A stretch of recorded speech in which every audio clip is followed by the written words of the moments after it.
আজকে আরেকটি গুরুত্বপূর্ণ ভিডিও নিয়ে তোমাদের সামনে আমি হাজির হয়েছি। তুমি কি জানো ডাব্লিউবিপিএসসি মিসলেনিয়াস পরীক্ষায় হাজার হাজার পরীক্ষার্থীর ভিড়ে কিভাবে নিজেকে আলাদা করবে? অনেকে অনেক কিছু পড়ো, কিন্তু স্মার্ট স্ট্র্যাটেজি মেনে চলো কজন? তুমি অনেক সময় পরীক্ষা দাও, কিন্তু ঠিক প্রিলিমসের যে কাট অফ, সেই কাট অফ এর কাছাকাছি গিয়ে তোমার ঠিক নৌকাটা ডুবে যায়। প্রিলিমসের কাট অফ থাকে 140 বা 145, আর তুমি দেখো সেই 143 পেয়ে কাট অফটা ক্লিয়ার করতে পারলে না।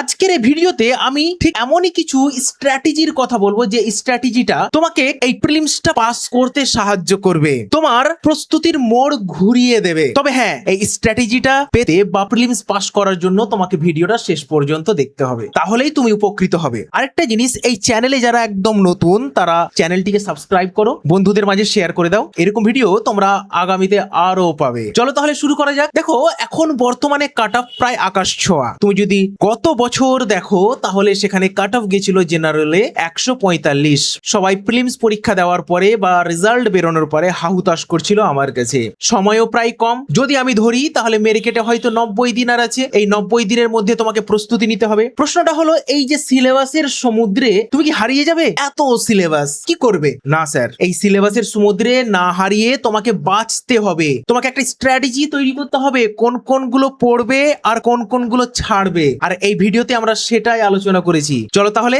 দেখে নি কেন এই তালিকাটা গুরুত্বপূর্ণ। প্রথমে আমরা দেখে নেব, দিন দিন কাট অফ বাড়ছে, আর এই কাট অফ বাড়ার জন্য ইনপুট আউটপুট যে রেশিও, মানে ব্যাপারটা হচ্ছে তুমি কতটা পড়লে বা কোন কোন চ্যাপ্টারটা পড়লে সবচেয়ে বেশি ফল পাবে, সেটা তোমাকে মেনে চলতে হবে। এই ইনপুট আউটপুট রেশিওটা খুবই ইম্পর্টেন্ট, তোমাকে প্রত্যেকটা পরীক্ষাতে এটা জানতেই হবে। একটা রুলস আছে, সেই রুলসটা কি? 80-20 রুল বা প্যারেটো রুল বলা হয়। মানে ব্যাপারটা হচ্ছে যে সিলেবাসের 80% জায়গা থেকে 20% প্রশ্ন আসে, আবার 20% জায়গা থেকে 80% প্রশ্ন আসে। তাহলে আমাদের প্রথম কাজ কি স্যার? আমাদের প্রথম কাজ হচ্ছে সেই 20% জায়গাকে ফাইন্ড আউট করা যেখান থেকে 80% প্রশ্ন আসবে। ক্লিয়ার? এবার দেখো, পিএসসি মিসলেনিয়াসে আমরা লক্ষ্য করি যে 100টা প্রশ্ন থাকে, যার প্রতিটি প্রশ্নের মান 2 থাকে এবং নেগেটিভ থাকে 0.5। তাহলে এই যে 100টা প্রশ্ন, তার জন্য 90 মিনিট ধার্য থাকে। তাহলে তুমি এখানে 200 নম্বর পাচ্ছ। তারপরে দেখো এখানে জিএসএ কটা থাকে স্যার?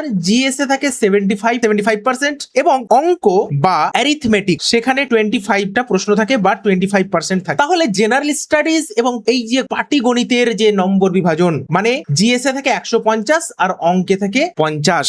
এরপরে দেখো কত কাটবে। তুমি যদি ভুল করো, মানে 4টে প্রশ্ন যদি ভুল করো, তাহলে 1 নম্বর কাটবে। কেমন? তাহলে প্রতিটি নেগেটিভ মার্কিং এর জন্য তোমাকে 0.5 কেটে নেবে। এরপরে দেখো প্রিলিমসে 200 নম্বর কিভাবে ভাগ করা হয়েছে। তোমাদের এক্ষুনি যেটা বললাম, জেনারেল স্টাডিজ সেখানে 75টা প্রশ্ন থাকবে, নম্বর 150। অঙ্কে থাকবে 25টা প্রশ্ন, নম্বর 50। তাহলে এখানে একটা জিনিস খেয়াল রাখো, জেনারেল স্টাডিজে প্রায় 9টা বিষয় গুরুত্বপূর্ণ আছে। সেটা সাহিত্য থেকে শুরু করে কারেন্ট অ্যাফেয়ার্স, প্রত্যেকটা বিষয়ে এরা প্রশ্ন পিক করে। কেমন? এবং পাটিগণিতে থাকে 90 নম্বর। এটা খুবই গুরুত্বপূর্ণ। তোমরা যারা প্রিপারেশন নিচ্ছ, এই পাটিগণিতে 25টা প্রশ্ন ঠিক করার চেষ্টা করবে, কারণ এখানে তোমরা যারা সিরিয়াস ক্যান্ডিডেট বা যারা ডাব্লিউবিসিএস বা অন্যান্য পরীক্ষার জন্য প্রিপারেশন নিচ্ছ, তারা এই জায়গাটা ক্লিয়ার করতে পারবে। এখানে খুব যে জটিল প্রশ্ন আছে তা নয়, গতানুগতিক যে সমস্ত প্রশ্নগুলো থাকে সেই প্রশ্নগুলোই দিয়ে থাকে। নেক্সট, সিলেবাসের কোন কোন জায়গাগুলো আগে শেষ করবে গুরুত্ব দিয়ে। প্রথম কথা হচ্ছে, পাটিগণিতের যে সিলেবাস আছে সেটাকে তুমি সর্বোচ্চ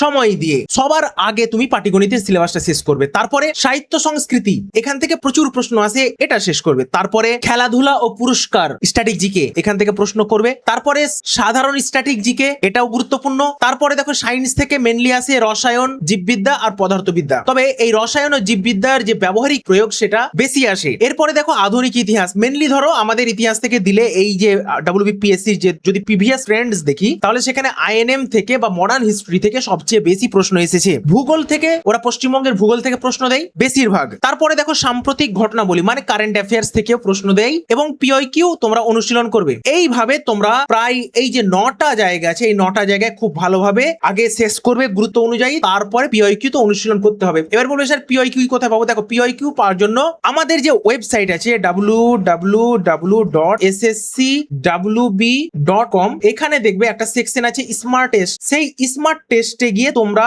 সমস্ত পরীক্ষার টেস্ট পেয়ে যাবে। কেমন? নেক্সট, এরপরে দেখো পাটিগণিত। দেখো জিকে পার্টে নম্বর কাটার সম্ভাবনা যদিও থাকে, অঙ্কে পুরো নম্বর তুমি তুলতে পারবে। তাই চ্যাপ্টারগুলোর ফর্মুলা, ট্রিক্স এগুলো আগে শেষ করবে। এগুলো একদম একটা খাতা তৈরি করে নেবে। এখানে 25 25টাতে একটাও যাতে না ভুল হয়। তোমরা যারা একদম সিরিয়াস ক্যান্ডিডেট, তোমরা যারা অফিসার হতে চাইছো, মিসলেনিয়াস অফিসার, তাদেরকে বলবো এই 25টা প্রশ্ন ঠিক করার চেষ্টা করবে। কোন কোন চ্যাপ্টার গুলো বেশি গুরুত্বপূর্ণ বা কোথা থেকে প্রশ্ন দেয়। প্রথম কথা হচ্ছে এলসিএম এইচসিএফ, মানে লসাগু গসাগু, অনুপাত সমানুপাত, শতকরা, লাভ ক্ষতি, সময় ও কার্য, সময় ও দূরত্ব, সরল সুদ। এই কটা জায়গা থেকেই তুমি প্রায় 25টা প্রশ্ন তুমি পেয়ে যাবে। এইগুলো চ্যাপ্টার তুমি আগে শেষ করবে। কেমন প্রশ্ন দেয় দেখো, একদম সিম্পল প্রশ্ন দেয় ওরা। দুটি সংখ্যার গসাগু 5, লসাগু 170, একটি সংখ্যা 34 হলে অপরটি কত। এই ধরনের প্রশ্ন ওরা দিয়ে থাকে, তোমরা দেখে দিও। তোমরা ডাব্লিউবিসিএস এও দেখেছো, ক্লার্কশিপেও দেখেছো, বা মিসলেনিয়াস বা অন্যান্য পরীক্ষাতেও এই ধরনের প্রশ্ন ওরা দিয়ে থাকে। অতএব তোমরা একটুখানি পিওয়াইকিউ যদি ঘেটে দেখো তাহলে বুঝতে পারবে প্যাটার্নটা। নেক্সট,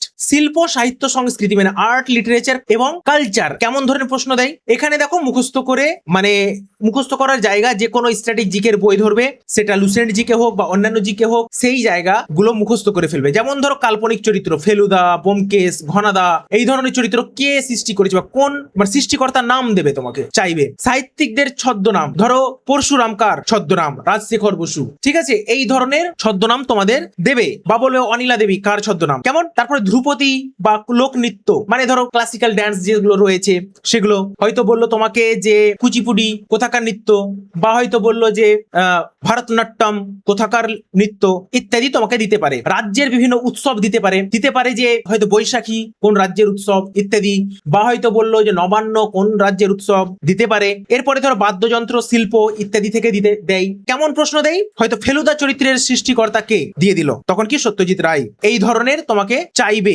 নেক্সট, খেলাধুলা ও পুরস্কার থেকে প্রচুর প্রশ্ন দেয়। কোন খেলার সাথে কোন ট্রফি যুক্ত, বা স্পোর্টস এর বিভিন্ন টার্মিনোলজি আছে, যেমন ধরো বাটারফ্লাই, এটা ধরো সাঁতারের সাথে যুক্ত, তোমরা জানো। বা হয়তো টি কোন মানে এর সাথে যুক্ত টার্মিনোলজি, মানে কোন খেলার সাথে যুক্ত, ফাউল কোন খেলার সাথে যুক্ত ইত্যাদি।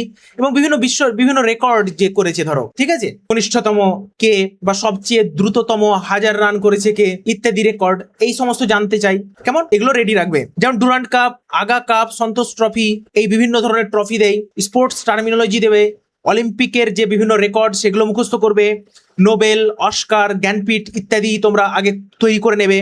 বিভিন্ন ধরনের পুরস্কার আছে, যেমন বুকার আছে, দাদা সাহেব ফালকে আছে, ম্যাগসেসে আছে, ইত্যাদি পুরস্কার আছে, সেগুলো তোমরা তৈরি করে নেবে। এবারে দেখো সন্তোষ ট্রফি কোন খেলার সাথে যুক্ত, এই রকম ধরনের প্রশ্ন দেয়। ফুটবল খেলার সাথে যুক্ত, ক্লিয়ার। নেক্সট, সাধারণ স্ট্যাটিক জিকে, ঠিক আছে, সাধারণ জেনারেল স্ট্যাটিক জিকে, যেমন সাদামাটা মনে হলো, এগুলো বেসিক ফ্যাক্টর থেকে প্রতি বছর প্রচুর প্রশ্ন দেয়। যেমন ধরো ভারত কোনো দেশের রাজধানীর নাম জানতে চাইলো, বা মুদ্রার নাম জানতে চাইলো, যেমন কিরগিজস্তানের রাজধানীর নাম কি হয়তো বললো, বা কাজাকিস্তানের রাজধানীর নাম কি। তারপরে হয়তো জিজ্ঞাসা করলো যে রাশিয়ার যে মুদ্রা তার নাম কি, বা ইরানের মুদ্রার নাম কি ইত্যাদি তোমাকে দিতে পারে। ভারতের প্রথম পুরুষ বা মহিলা, ভারতের প্রথম মহিলা রাষ্ট্রপতির নাম কি, বা ভারতের প্রথম মহিলা মুখ্যমন্ত্রীর নাম কি, বা পশ্চিমবঙ্গের প্রথম মহিলা মুখ্যমন্ত্রীর নাম কি ইত্যাদি দিতে পারে। এরপরে দেখো গুরুত্বপূর্ণ গবেষণাগার কোথায় আছে, হয়তো ধান গবেষণাগার কোথায় আছে, তারপরে হয়তো দিল ডিআরডিও কোথায় আছে ইত্যাদি তোমাকে দিতে পারে। এরপরে দেখো বিভিন্ন বিষয়ের জনক, মানে আবিষ্কর্তা, ঠিক আছে, আবিষ্কর্তার নাম দেবে। আর্টিফিশিয়াল ইন্টেলিজেন্সের আবিষ্কর্তার নাম কি, পরমাণু বোমা অ্যাটম বোমার আবিষ্কর্তার নাম কি, কম্পিউটারের আবিষ্কর্তার নাম কি ইত্যাদি চাইতে পারে। আন্তর্জাতিক সংস্থা ও সদর দপ্তর, এই যে দেখো আন্তর্জাতিক অলিম্পিক কমিটি, ইন্টারন্যাশনাল অলিম্পিক কমিটির সদর দপ্তর কোথায় ইত্যাদি দিতে পারে। যেমন লুজান সুইজারল্যান্ডে অবস্থিত। তোমাকে দিতে পারে যে ওয়ার্ল্ড হেলথ অর্গানাইজেশন এর সদর দপ্তর কোথায়, তখন তোমাকে বলতে হবে এইভাবে সদর দপ্তর এবং আন্তর্জাতিক সংস্থা তোমাকে মুখস্থ করতে হবে। তারপরে দেখো দৈনন্দিন যে বিজ্ঞান, মানে কেমিস্ট্রি এবং বায়োলজি থেকে, কেমন, যেমন ধরো আমাদের বাস্তব জীবনের সাথে যুক্ত এরকম বিজ্ঞান বেশি প্রাধান্য দেয়, বা কোশ্চেন গুলো ওরা পিক করে। যেমন অ্যাসিডের প্রাকৃতিক উৎস কোথায়, কোন একটা অ্যাসিডের। তারপরে ভিটামিনের নাম, অভাবজনিত রোগ, হয়তো জিজ্ঞাসা করে দিল যে ভিটামিন B12 এর অভাবজনিত রোগের নাম কি, বা ভিটামিন টি এর রাসায়নিক নাম কি, কেমন, তার গ্রন্থীয় হরমোন, হয়তো জিজ্ঞাসা করে নিল যে অক্সিটোসিন হরমোন, ঠিক আছে, হয়তো বললো যে অক্সিটোসিন হরমোন এর কাজটা হয়তো তোমাকে জানতে চাইলো, বা অক্সিটোসিন হরমোন কোন গ্রন্থি থেকে ক্ষরিত হয়, ক্লিয়ার, বা অক্সিটোসিন হরমোনের কাজ কি ইত্যাদি তোমাকে জানবে। তার সংকর ধাতু, মানে তামা কোন কোন ধাতু দিয়ে তৈরি, তারপরে হয়তো বললো যে গান পাউডার এর ম্যাটেরিয়াল কি আছে ইত্যাদি, তোমরা জানো ভালো মতো এখান থেকে একটা প্রশ্ন দেয়, WBCS ও দেয় এবং এখানেও দিতে পারে। পর্যায় সারণীর বিভিন্ন মৌল এবং তাদের স্থান ইত্যাদি জানতে চাইতে পারে বা তাদের সম্পর্কে জানতে চাইতে পারে। যেমন ধরো এই যে এখানে একটা প্রশ্ন দিতে পারে, ভিটামিন সি এর রাসায়নিক নাম কি, অ্যাসকর্বিক অ্যাসিড। কেমন? তারপরে দেখো দৈনন্দিন বিজ্ঞান মানে পদার্থ বিজ্ঞান থেকে কেমন প্রশ্ন দেয়, ভৌত বিজ্ঞানের থেকে আবিষ্কারক যারা তাদের একটা মানে বাস্তব উদাহরণ এগুলো থেকে দিয়ে। যেমন ধরো মানে কি কি জায়গা তোমরা মেনলি টাচ করবে প্রথমে, যেমন ভৌত রাশি এবং তাদের একক হয়তো জিজ্ঞাসা করে দিল টেসলা কোন ভৌত রাশির একক, বা হয়তো ভোল্ট কিসের একক। কেমন? এই ধরনের দিতে পারে। তারপরে ধরো আলোর প্রতিফলন, প্রতিসরণ, বিচ্ছিরণ, মরিচিকা, আকাশ নীল ইত্যাদি দিতে পারে। তার কনকেভ, কনভেক্স লেন্স ইত্যাদি থেকে দেয় অনেক সময়। তারপরে শব্দের বৈশিষ্ট্য থেকে দিতে পারে।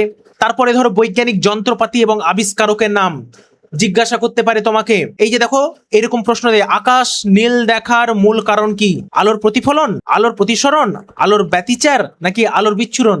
সঠিক অ্যান্সার আলোর বিচ্ছুরণ। এই ধরনের প্রশ্ন ওরা পিক করে। তার মানে তোমাকে প্রিভিয়াস ইয়ার PYQ এবং প্রচুর MCQ প্র্যাকটিস করতে হবে এই সমস্ত জায়গা যেগুলো কভার করছে, সাবজেক্ট ধরে চেষ্টা করবে। এবং যদি না বুঝতে পারো তাহলে আমাদের ওয়েবসাইটে যাবে, ওয়েবসাইটে এরকম ভাগ করে করে দেওয়া আছে চ্যাপ্টার অনুযায়ী। নেক্সট, আধুনিক ভারতের ইতিহাস এবং জাতীয় আন্দোলন। প্রাচীন ও মধ্যযুগের চেয়ে আধুনিক ভারত এবং জাতীয় আন্দোলন মানে INM, ইন্ডিয়ান ন্যাশনাল মুভমেন্ট থেকে বেশি প্রশ্ন আসে। কোনগুলো আগে শেষ করবে তোমরা? মহাবিদ্রোহ, 1857 মহাবিদ্রোহ, সেটা একদম যাবতীয় প্রশ্ন খুঁটিনাটি তুমি তৈরি করে রাখবে। প্রত্যেকটা গভর্নর জেনারেল এবং ভাইসরয়দের যে সংস্কার, কে কি কাজ করেছিল সব কিছু করবে। তারপরে গান্ধীবাদী আন্দোলনের যে পর্যায় মানে গান্ধীবাদী আন্দোলন যে হয়েছিল 1920, 1942, 1932, 30 ইত্যাদি, ঠিক আছে, ভারত ছাড়ো আন্দোলন, অসহযোগ আন্দোলন ইত্যাদি করবে। গোল টেবিল বৈঠক, এই সমস্তগুলো খুব ভালো মতো করে রাখবে। বিপ্লবী বিভিন্ন যে আন্দোলন হয়েছিল, গদার আন্দোলন, তারপরে ধরো মাস্টারদা সূর্য সেনের যে আন্দোলন ইত্যাদি আন্দোলন তোমরা খুব ভালোভাবে করবে, ঠিক আছে। তারপরে ধরো ব্রিটিশ আইন ও কংগ্রেসের অধিবেশন, কংগ্রেসের বিভিন্ন যে অধিবেশন আনা হয়েছিল সেই অধিবেশন গুলো ভালোভাবে পড়বে। সাইমন কমিশন আনা হয়েছিল। মেন কথায় INM টা খুব ভালোভাবে পড়বে। কেমন প্রশ্ন দিয়েছিল দেখো, 1857 সালে মহাবিদ্রোহের সময় ভারতের গভর্নর জেনারেল কে ছিলেন? এর উত্তর কি হবে? লর্ড ডালহাউসি, লর্ড রিপন নাকি লর্ড ক্যানিং নাকি লর্ড কার্জন। সঠিক উত্তর লর্ড ক্যানিং। এইভাবে তোমরা তৈরি করবে। কেমন? নেক্সট, পশ্চিমবঙ্গ ও ভারতের ভূগোল। দেখো পশ্চিমবঙ্গের ভূপ্রকৃতি, নদ নদী সবচেয়ে গুরুত্বপূর্ণ। কেমন? যেমন ধরো আমাদের পাহাড় পর্বত ইত্যাদি থেকে দেয়, কেমন মাটি আছে, কোথায় কালো মাটি, কোথায় সেদি, কোথায় বদ্বীপ আছে।